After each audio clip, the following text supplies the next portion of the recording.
Renungan Harian Katolik, Kamis 4 Agustus 2022. Pemulihan Allah di kehidupan kita. Menarik kesimpulan yang benar, Yesus adalah Tuhan dan Penyelamatku. Bacaan pertama. Bacaan dari kitab Yeremia. Beginilah sabda Tuhan, sungguh akan datang waktunya, aku akan mengikat perjanjian baru dengan kaum Israel dan kaum Yehuda, bukan seperti perjanjian yang telah kuikat dengan nenek moyang mereka, ketika aku memegang tangan mereka dan membawa mereka keluar dari tanah Mesir. Perjanjianku itu sudah mereka ingkari, meskipun aku Tuhan yang berkuasa atas mereka. Demikianlah sabda Tuhan. Tetapi beginilah perjanjian yang kuikat dengan kaum Israel sesudah waktu itu. Demikianlah sabda Tuhan. Aku akan menaruh Tauratku dalam batin mereka dan menuliskannya dalam hati mereka. Maka aku akan menjadi Allah mereka dan mereka akan menjadi umatku. Dan tidak usah lagi orang mengajar sesamanya atau mengajar saudaranya dengan mengatakan, "Kenallah Tuhan." Sebab mereka semua, besar kecil, akan mengenal aku. Demikianlah sabda Tuhan. Sebab aku akan mengampuni kesalahan mereka dan tidak lagi mengingat dosa mereka. Demikianlah sabda Tuhan. Syukur kepada Allah. Bacaan Injil. Inilah Injil suci menurut Matius. Sekali peristiwa, Yesus tiba di daerah Kaisarea Filipi.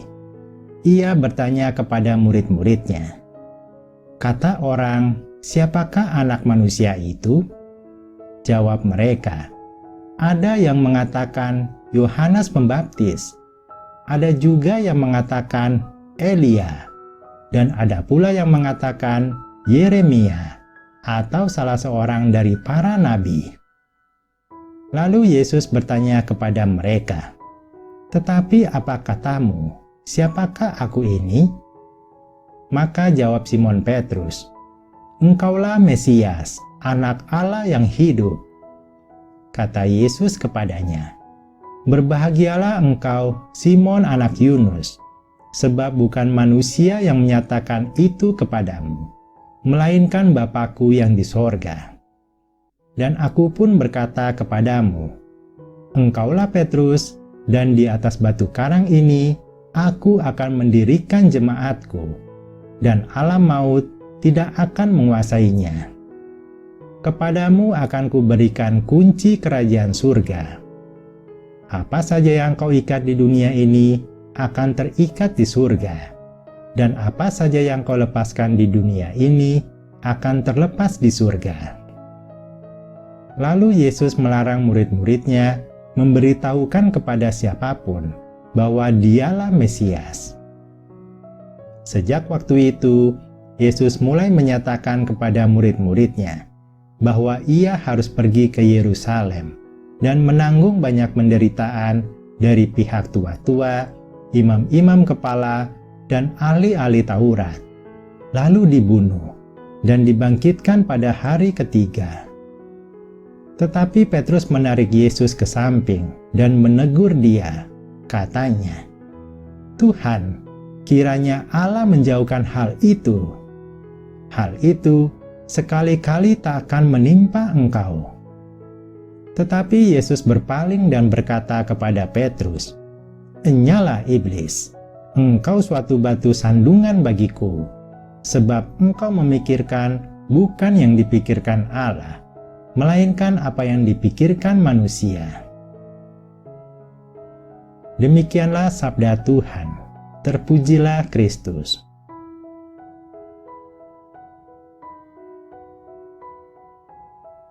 Renungan bacaan pertama. Pemulihan Allah di kehidupan kita. Taurat di dalam hati umat Israel. Apa yang baru dari perjanjian yang Allah lakukan kepada Israel yang akan menggantikan perjanjian Sinai yang telah umat Allah langgar? Sebenarnya intinya masih sama. Aku akan menjadi Allah mereka, dan mereka akan menjadi umatku. Yang baru adalah, kalau dahulu perjanjian itu dimeteraikan lewat Taurat tertulis, yang ternyata terus-menerus dilanggar. Kini Taurat itu dituliskan di dalam hati. Inilah benih hidup yang baru, yang Allah taruh di dalam hati setiap orang yang bertobat. Hanya dengan cara inilah, umat Israel bisa melaksanakan Taurat dengan setia karena mengenal dengan benar Allah pemberi Taurat tersebut. Pemulihan Allah. Ada dua hal penting yang Allah lakukan ketika memulihkan seseorang. Pertama, Allah memberikan status yang baru, dari hamba dosa menjadi anak Allah.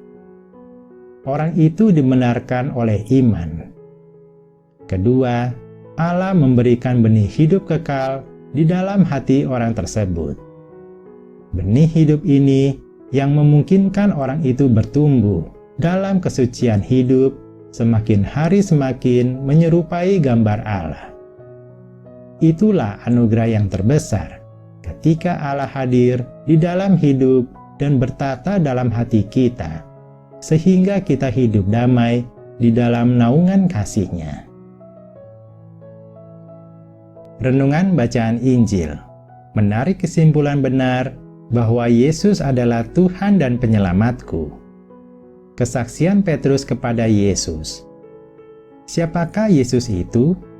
Pendapat orang yang belum mengenal Yesus adalah bahwa Dia Yohanes Pembaptis, Elia, Yeremia, atau salah seorang dari para nabi. Namun Petrus bersaksi bahwa Yesus adalah Mesias, Anak Allah yang hidup. Petrus sungguh berbahagia mampu menangkap pemahaman itu dari Allah Bapa sendiri. Maka Yesus mempercayakan Petrus menjadi gembala jemaat-Nya untuk memimpin mereka. Seperti batu karang, Yesus akan mendirikan jemaat-Nya melalui Petrus.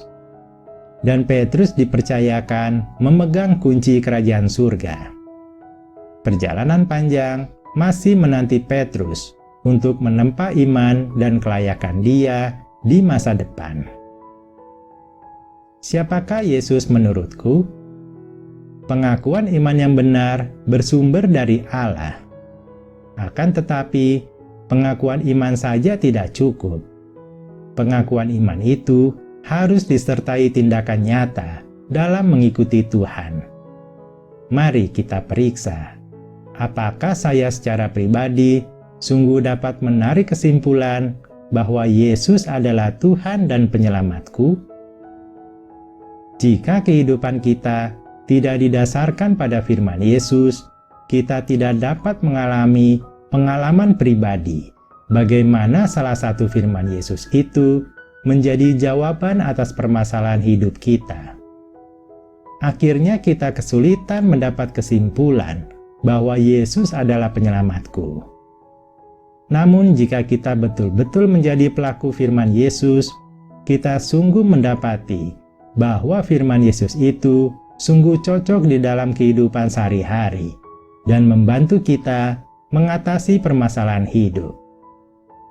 Contoh salah satu firman Yesus, "Jikalau kamu menghendaki sesuatu perbuatan dari orang lain, lakukanlah demikian juga kepada mereka."